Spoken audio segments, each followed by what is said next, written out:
ये सारा सियासी इंतकाम है। मेरा बीमार भाई इत्थे बैठा सी, बाहर एक महल्लेदार गरीब आदमी रक्षा खिलारदा है, ਉਹਦੇ ਨਾਲ ਬਹਿ ਕੇ ਗੱਲਾਂ ਪਿਆ ਕਰਦਾ ਸੀ। पुलिस आई है, 2 प्राइवेट गड्डियां ने, 2 डाले ने। इतों मेरे भाई नूं गिरफ्तार कर लिया, वो मजदूर जिहड़ा रक्षा चलांदा है उन्होंने गिरफ्तार कर लिया। डेरे के बाहर दरवाजे के अगे कोई महल्लेदार मुंडे 3-4 सन, उन्होंने फड़ के लै गए ने।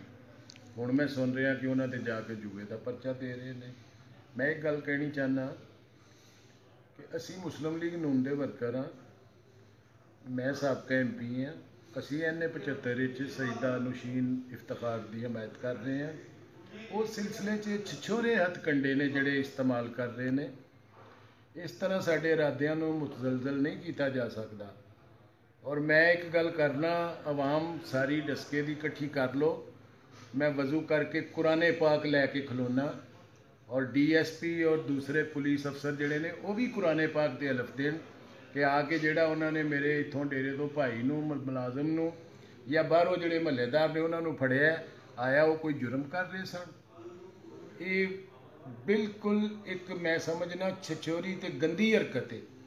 और ये कोई मत सोचे कि ऐसी हरकत करके वो साडे अज़म नूं कमज़ोर करेगा, बल्कि मैं तुहानूं ईमानदारी नाल एक गल कहना, साडा अज़म अल्लाह दे फजल नाल अगे नालों भी पुख्ता है।